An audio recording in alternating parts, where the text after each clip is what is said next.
Hello everyone, welcome to Chandu Biology Classes, and this is gonna be our, you can say,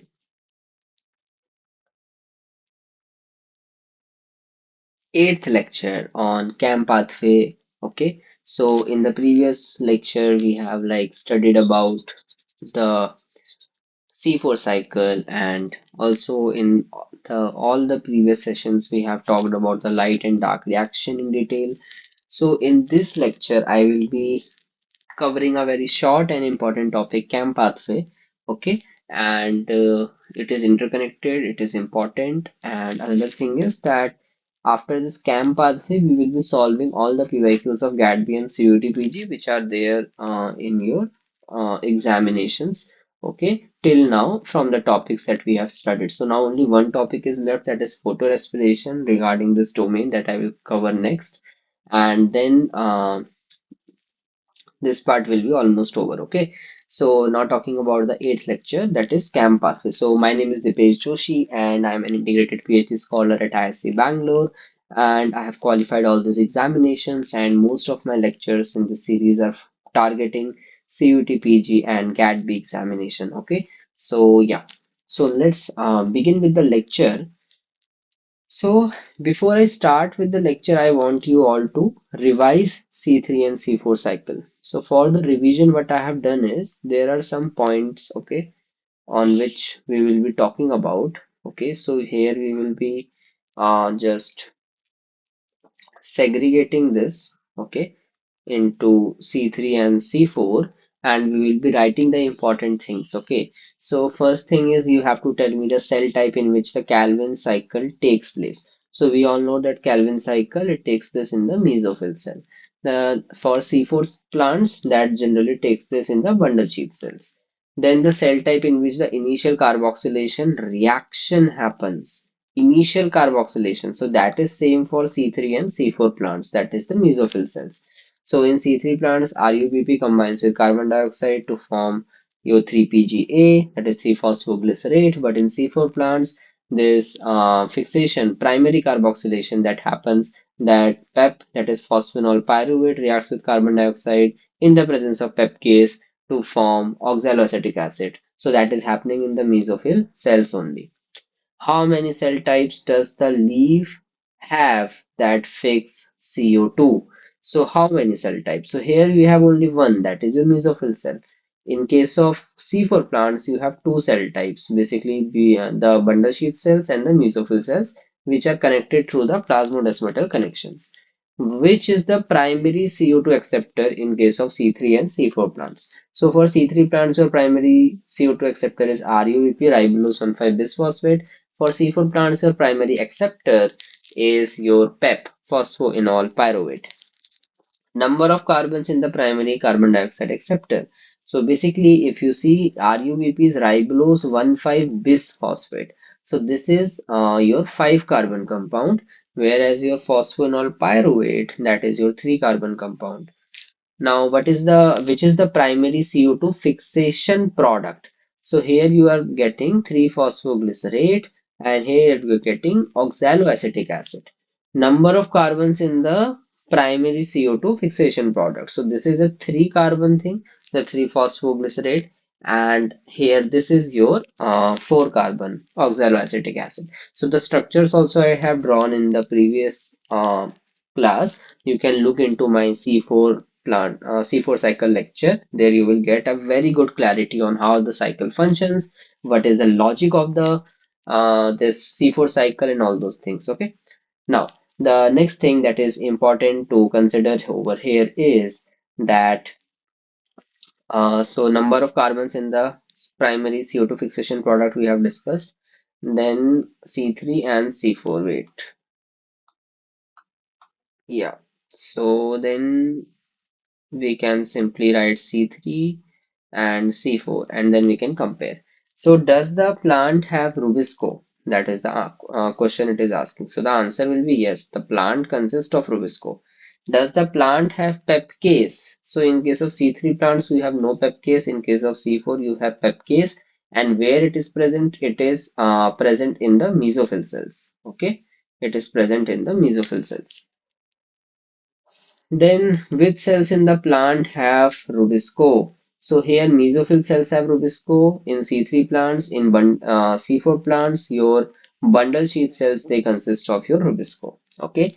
Now the next thing is CO2 fixation rate under high light conditions when the light conditions are high. So now you have to understand few things. Okay, that the light amount or the amount of light intensity is directly proportional to your photorespiration. That is something that I will tell in detail in the next lecture, but you have to remember this thing.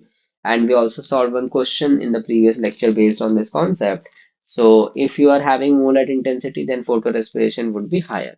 So CO2 fixation rate under high light conditions. So when high light conditions are there, then the photorespiration is higher. And if photorespiration is higher, that means that the C3 plants that will be suffering with the CO2 fixation and that will be lower.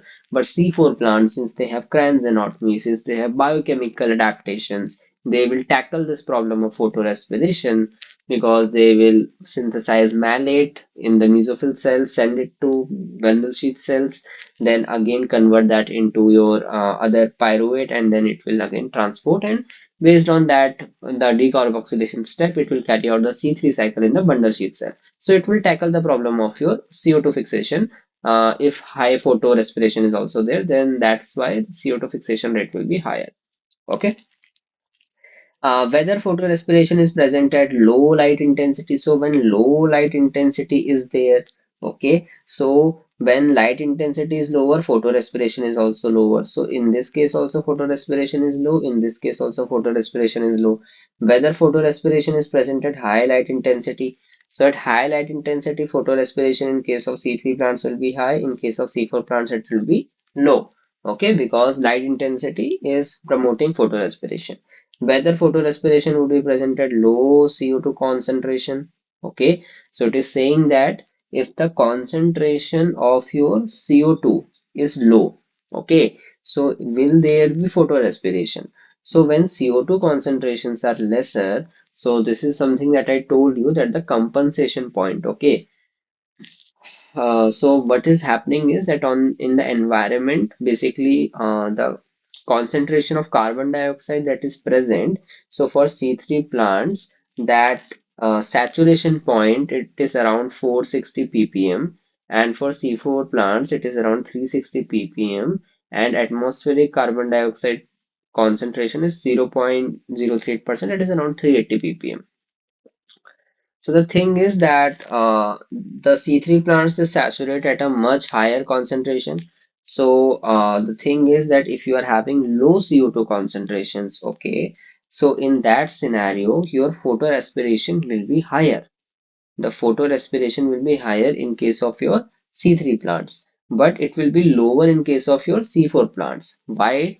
Because if your the thing is that C4 plants anyways are able to tackle the problem of photorespiration. But the thing is that if the CO2 concentration is less, that means oxygen is higher. And if oxygen is higher, then Rubisco will be able to just get distracted towards that oxygen, and it will react with the it will help in the addition of oxygen to RUBP instead of CO2. So that's why photorespiration will increase. So whether photorespiration would be present at high CO2 concentrations. So at high CO2 concentration, that's not a big deal, because if CO2 concentration is high, generally what is the case is that you will have you can say if CO2 concentration is high, then Rubisco will be seeing that more CO2 is there, so I should not get distracted towards oxygen. If it is lesser, I should focus on CO2 fixation. So the photorespiration will not be there, and in C4 also there is not a much big deal. Temperature optimum, if we talk about, so basically these plants they have a temperature optimum of 25 to 30 degrees, and these plants, C4 plants, they have around 30 to 40 degrees. Okay, and this is the optimum temperature when the photosynthesis is the maximum. Okay, so this is about your CE3 and C4 plants. So I hope these differences help you to revise both the cycles. Now we are starting something that we call as a CAM pathway. Okay, so this is a important pathway. Okay, And in this, basically, these cam plants, they are present at the tropical region. And the thing is, at a tropical region, the temperature is high and water is a limiting factor. Because of high temperature, basically your stomata is open, so transpiration happens at a very higher rate, and water is a limiting factor. So in adaptations, you know about the C4 pathway and everything. So there is a modified form of the adaptations that is there in the CAM pathway. So primary CO2 fixation happens during the night time. And examples of the CAM plants, they are the cactus, bryophyllum, okay, and pineapple and all these kinds of examples you have. So this is about the CAM plants. And now the xeric adaptations or CAM plants adaptations, which help them to tackle this problem of high temperature and water limitation, is they have a very thick cuticle. Because of the thick cuticle, basically they are able to like survive those conditions, okay. And then they have the sunken stomata so that the transpiration rate is basically lower. And then they have the succulent leaves. You have seen the leaves of cactus, right? So because of that leaf being succulent, there is a lesser surface area that is present and that is available for that transpiration, okay.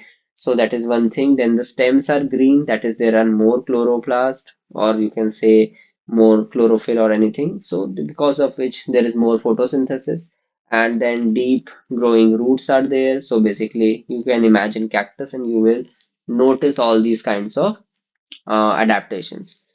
So yeah, then if we talk about the pathway, how does this happens? Okay, so I can first draw this, okay, for you guys, and then I can make you understand how the things are happening, or we can like just understand in this only. Okay, so what happens is, this is the night time, this is the night time, and this is the daytime, right? Night and day both are there. So in the night time, what is the scenario is that stomata is open. Okay, so I am writing like this. So stomata is open in the night time. Okay, and if you talk about CO2, so CO2 is uptaken. Okay, CO2 uptake is like high in case of night time because stomata is open. And the loss of water, if you talk about, that is also high. Okay, in this scenario because stomata is open. That's the whole thing. So now you can see the diagram that stomata is open, and the CO2 from the atmosphere, it can venture inside to the these mesophyll cells. And once it comes inside the cells, basically the CO2 can combine with the water in the presence of carbonic anhydrase and form the bicarbonate ion. Okay, basically H2CO3 carbonic acid is formed, and then it can like deprotonate, and then it is forming the bicarbonate ion which has the CO2. Now the only thing that you have to understand is that the mitochondria which is sitting somewhere like there, okay, that mitochondria is doing what? That mitochondria is basically performing aerobic respiration. And since it is performing aerobic respiration as a byproduct, you are getting something you call as a CO2, right? You all know the equation, right? C6H12O6 plus O2 gives you this carbon dioxide, water, and all those kinds of things. So you know the equation. So now the thing is that CO2 is being produced, and the what happens in this case is this pepcase enzyme. So this is your pepcase, and this pepcase enzyme, it helps in fixation of both the atmospheric CO2 and the respiration CO2 that is released by the mitochondria. Okay, both of the CO2, they will be fixed and they will be added to the primary CO2 acceptor, that is your PEP, that is nothing but your phosphoenol pyruvate, that is a 3 carbon compound. When CO2 is added to this compound, you get oxaloacetate, that is a 4 carbon compound. And when you get oxaloacetate, you simply convert that oxaloacetate into malate. Okay, you do this conversion with the help of malate. Okay, you do this conversion into malate, and you use an enzyme called as malate dehydrogenase. So that in that process, NADH is getting oxidized to NAD plus, and you are getting since this is getting oxidized, this is getting reduced. Okay, Once it is getting reduced, so you know the difference, right? In oxaloacetate, you have this ketone group, and to this ketone group only, you get this OH. That's why it is a reduction. Then if you get this malate, then this malate will enter inside the vacuole. Okay, malate will enter inside the vacuole, and inside the vacuole you have these, like, so basically what happens is in the vacuole you also have your citrate and isocitrate being stored over there, because of which the solute potential of the vacuole increases and the water potential decreases, and there is a water gradient that is being formed. And you have these VATPases over here, VATPases in the vacuole. These VATPases, they utilize ATP hydrolysis energy to pump in the protons. And since you have this malate, so malate, it can combine with the protons to form malic acid. Now, what is the concept? See, the malic acid, that is acid. Okay, so that consists of COOH group. But the malate is something that has lost a proton. So it consists of COO negative and it is soluble. Okay, soluble thing. So that is the whole concept. So basically, what is important to note is you form malic acid in the vacuum. Okay. Once you get this malic acid, now this is stored in the vacuum. Now comes your day part. Okay, so for the day part, I have to erase this some of the information. Okay, yeah. So in the day part, what will happen, guys? In the day part, if you talk about stomata, your stomata will close. Okay, your CO2 uptake will decrease and your loss of water will also decrease. That is the whole concept. Okay, now because the stomata are closed, as you can see in this figure, now what happens is that the malate, that is malic acid that was stored, it again converts into malate. Okay, releases the proton. These protons can go out, and then what happens is that this was an energy driven process. Now what happens is this malate, it comes into the, so this is your chloroplast only. Okay, you understand that this is your chloroplast only. So basically, what is happening inside the chloroplast is that, so first from the vacuole you got this, and then the malate enters into the chloroplast. And once the malate enters, this malate is now being converted into pyruvate. Okay, that is converted into pyruvate with the help of an enzyme that we call as NADME. Okay, that is NAD malic enzyme. In the presence of that enzyme, basically what is happening is that the malate, so since the NAD plus is getting NADP plus is getting reduced into NADPH, that is a reduction. So basically this reaction happening over here is an oxidation reaction. And in this oxidation reaction, you are getting pyruvate. Now this pyruvate, it can convert into PEP, for that is phosphoenol pyruvate. And this pyruvate can also directly, so during the process of conversion into the PEP with the help of PPDK enzyme, you are just like, you can convert it into PEP. And the another thing is that this malate, with the help of malate dehydrogenase, it can again get what you call as reduced into oxaloacetate. Okay, it can, no, not reduced, it can like convert into oxaloacetate, and then this oxaloacetate, it can carry out the decarboxylation step, that is removal of carbon dioxide. That carbon dioxide can enter the C3 cycle, and once it enters the C3 cycle, basically you get something that is called as your phosphoenol pyruvate again. Okay, with the help of pepsic enzyme.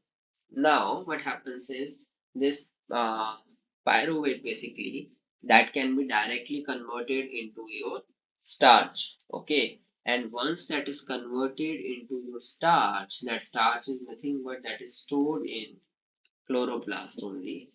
Wait. It is stored in chloroplast only. And since the starch is now stored in chloroplast, again in the day, in the night, the starch, it would be broken down into your like starch will be broken down first into triose phosphate. Okay, and then it will again be converted into your phosphoenol pyruvate. So that is how the whole cycle works. So you have to remember during the night time, the stomata are open, carbon dioxide enters, and then malic acid stored in vacuole. During the daytime, stomata is closed. Now the malic acid that was there, it comes to the chloroplast, and then it is converted to oxaloacetate, and then decarboxylation, then finally phosphanol pyruvate, and you get store everything in the form of starch. That starch is stored in the chloroplast, and then it is again broken into pep, and that's how this whole cycle is working. So guys, this was a cycle. This is a simple representation. You can see this is daytime. Okay, so with red color you can see that this is the daytime. So we started with the night. Okay, so in the night, pep, bicarbonate ion, pepcase converting into oxaloacetate. Then this is oxidation, this is reduction. Once the reduction to malate happens, it goes inside the vacuole. This is called as night acidification reaction. Okay, then inside the vacuole, once it goes, then there is a VATPases which leads to proton pump inside the vacuole. Then it is malic acid which is stored. Then there is a deacidification. Again, it goes into malate, okay, into the chloroplast. Then decarboxylation happens. Pyruvate is formed. It can form to starch. Then with the help of PPDK, that is dikinase, ATP converts to AMP. In this step also energy is required. That is something that you should remember. And then again it can be converted into PEP. So that is the whole overall cycle. So if you ask me about the phases of this entire CAM pathway, so you can have the first phase that you can call as the night. In the night, what you have is that the stomata, I think I'm writing it a bit tilted. So let me.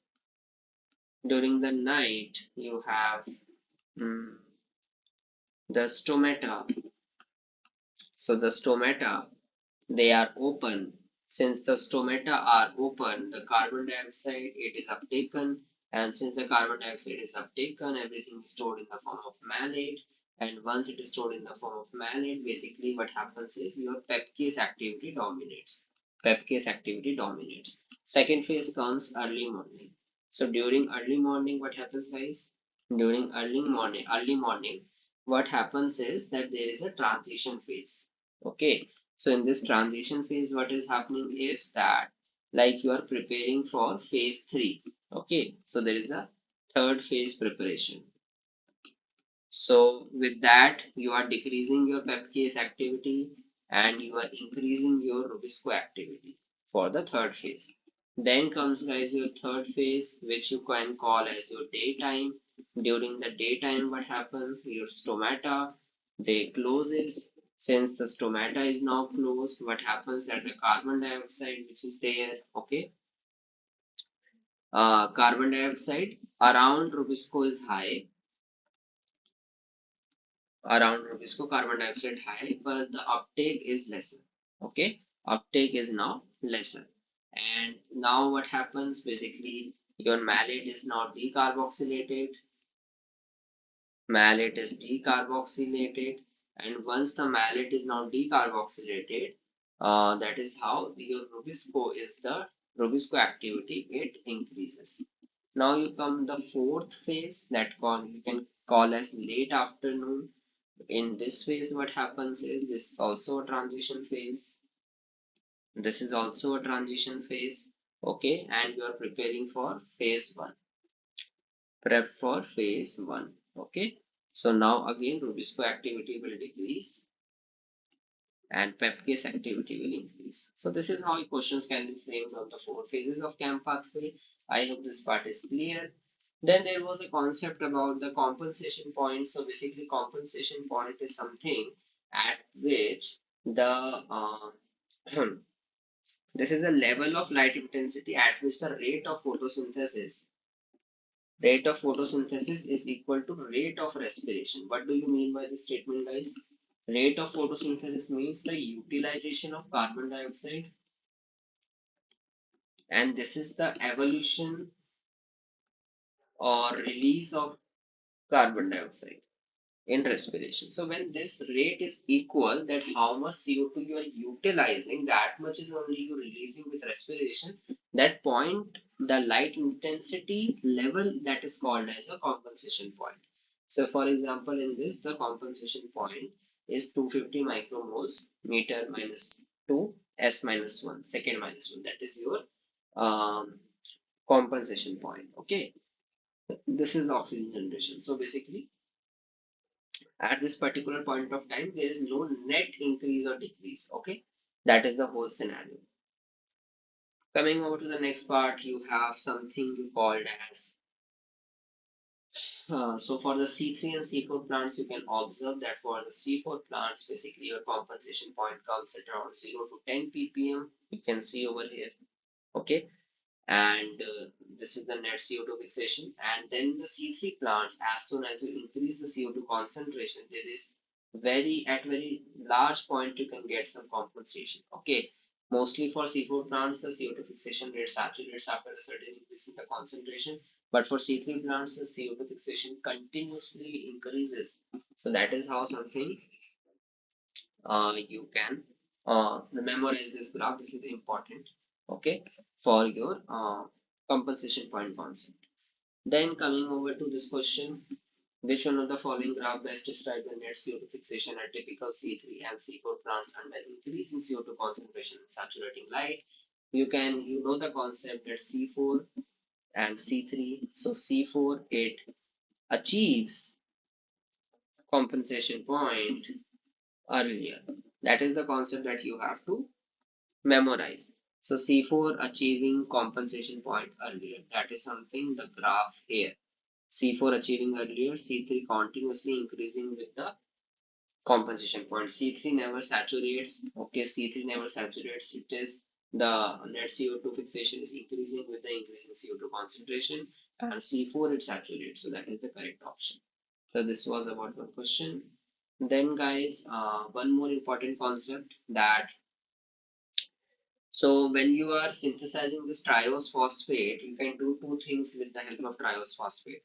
One thing is that you can store the triose phosphate in the form of starch for like storing the food, and the another thing that you can do is this is stored in the chloroplast and this is the mesophyll cell. And another thing you can do is you can use triose phosphate uh, like translocator, by which you can translocate triose phosphate to the cytoplasm, so cytosol, and then you can like store it in form of not store, you can translocate it in the form of sucrose to your different xylem and phloem vesicles or anything. I mean to say not xylem vesicles basically, but you can translocate it with the help of phloem vesicles to the different parts of the plant, okay, by converting the triose phosphate into sucrose. But if you want to store them in the chloroplast, then you can also do that in the form of starch. That is the concept. Now, how does this conversion happen? So there are few important things. One thing is that once the CO2 enters the C3 cycle, you can you get the triose phosphate. You can convert it into fructose bisphosphate, then to that is 1,6 bisphosphate, then fructose 6 phosphate, then glucose 6 phosphate, then glucose 1 phosphate, then ADP glucose, and then when once you are like converting into ADP glucose, it can be stored in the form of starch in the chloroplast. But if you translocated the triphosphate outside to the cytosol, then you can convert it into fructose bisphosphate, 6-phosphate, glucose 6-phosphate, 1-phosphate. Then the important point is this UDP glucose. That UDP glucose can then be converted into sucrose at the final thing, and it can be translocated. So that was an important concept to remember. Once this is clear, we are ready to solve some questions. First question is, in CAM plants, the primary fixation of CO2 happens in. So the answer is during the night time. That is your answer. Okay. During the night time, what happens is that in the mesophyll cells,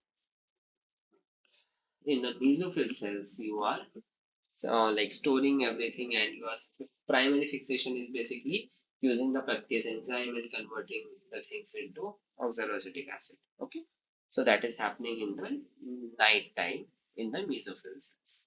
Next question, the malic acid synthesized at night in CAM plants is stored in. So malic acid is stored in vacuole. Answer is C, vacuole. Okay. So I hope this part is clear. And if this is clear, then we can move on to the next question. CAM plants differ from C4 plants mainly because CAM plants show something. What is that? So basically, all these CAM plants, they show a temporal separation of CO2 fixation. What do you mean by temporal separation? So there is something temporal and spatial. Temporal means time dependent. That during the night, the CO2 fixation is something like it is stored in the form of malic acid in the vacuole, and then during the day I'm breaking that malic acid. That is one of the thing.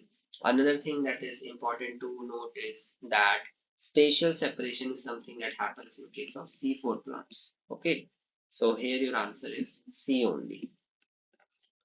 Okay, answer is C only.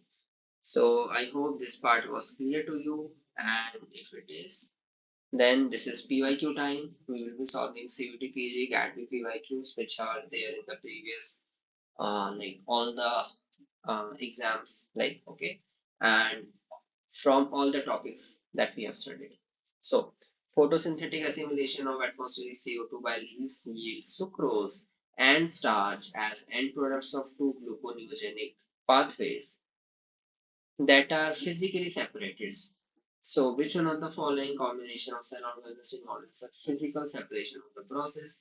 So, sucrose in cytosol, starch in chloroplast. Absolutely correct. I told you sucrose is translocated from the cytosol to different parts of the plant, and starch is stored in chloroplast. The precursor is nothing but triose phosphate. Okay, and the thing that is leading to formation of sucrose is UDP glucose, and here it was ADP glucose.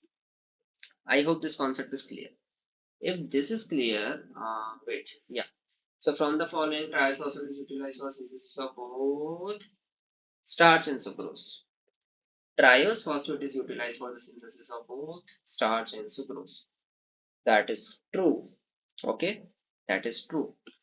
Triose phosphate is translocated to the cytosol from triose phosphate is translocated to cytosol from chloroplast. True. Triose phosphate is confined to chloroplast and utilized for synthesis of starch only. Wrong. Triose phosphate is translocated from cytosol to chloroplast. No, the direction got reversed in this option. So A and B are correct. Next question. Which of the following correctly states the action of sucrose phosphate synthase? From the name only it suggests sucrose phosphate synthase, something which is synthesizing sucrose. So basically, I told you UDP glucose, okay, and fructose 6 phosphate. These were the substrates, okay. These are not the products. These are the substrates from which you are getting finally the sucrose. So this is the correct option, okay. So yeah, so the sucrose phosphate synthase, it synthesizes sucrose phosphate and not sucrose. So that is why this is wrong. You can see in the slide. Yeah, you can see sucrose phosphate. So this enzyme here is sucrose phosphate synthase. Okay, so this was the thing.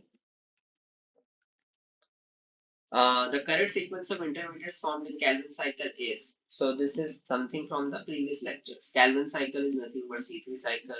You should know first what you are getting. So first is your ribose 1,5 bisphosphate or biphosphate. So D will be the first thing. So that's only one option. So you get answer as second. Okay. So you can solve this question within 5 seconds. Okay. So then we can see the other things also. So ribose 1,5 bisphosphate it first gets converted into 3-phosphoglycerate. 3-phosphoglycerate then converted into 1,3 bisphosphoglycerate. 1,3 bisphosphoglycerate will be converted to glyceraldehyde 3-phosphate, and then it will be isomerized with the dihydroxyacetone phosphate. So this is the correct option. So this was a CUET-PG PYQ. Next is thylakoid reactions takes place in specialized internal membrane called thylakoids. Correct. End product of these thylakoid reactions are used for the synthesis of sugars in the carbon fixation reactions. That is also correct. But in the light of statement, you have to tell assertion reason. So you tell me Uh, is the second statement, that is your reason, is it justifying your assertion? Okay, it is not explaining why the thylakoid reactions happen in the internal membrane. It is only telling that the product of the thylakoid reactions which are happening, the light reaction, they are used in the dark reaction in the biochemical phase or the secondary phase or the carbon fixation phase of the photosynthesis. That is your dark reaction. So that means that second statement is not justifying the first statement. It is not explaining the first statement. Since it is not explaining the first statement, both statements are true. They are true facts. But the second one is not explaining the first one. So that's why here second is a correct answer. That A and R are true, but R is not a correct explanation of A. Okay. Next question. Chlorophyll A, B, and A and B are abundant on green plants, and C and D are found in some protist and cyanobacteria. Carotenoids are basically found in all. Okay. So chlorophyll A, you know that it is universal. It is present in all oxygenic photosynthesizers. Chlorophyll B, it is present in green plant, okay, and green algae, okay. Then you have chlorophyll C. So chlorophyll C is present in many algae, like basically your brown algae, your diatoms, dinoflagellates, okay. And chlorophyll D is something that is found in some cyanobacteria and protists. So that is correct statement. Carotenoids, they are found in all photosynthetic organisms. That is also correct. So both are correct. Okay, so last question. Enhanced CO2 concentration in environment would lead to what? So this is a concept that you should understand, that when CO2 concentration is increasing, what is happening is your like plants. So basically what is happening is that you are increasing the photosynthesis. One thing is that increase in photosynthesis for C3 plants, basically if you talk about specifically, okay. But the thing is that plants no need to open stomata that much. So if they are not opening that much stomata, few people will think that the water demand, okay, will decrease because they are preserving water, because the stomata is not that much open. So that will lead to like lesser transpiration and all those kinds of things. But the thing is that since the CO2 concentration has increased, photosynthesis has increased, now the plant is accumulating, it is increasing its biomass and everything, and all the metabolism is increasing, so the water demand will increase physiologically. Okay, from that logic, this answer is the most appropriate option. However, it is controversial, but it is the most appropriate.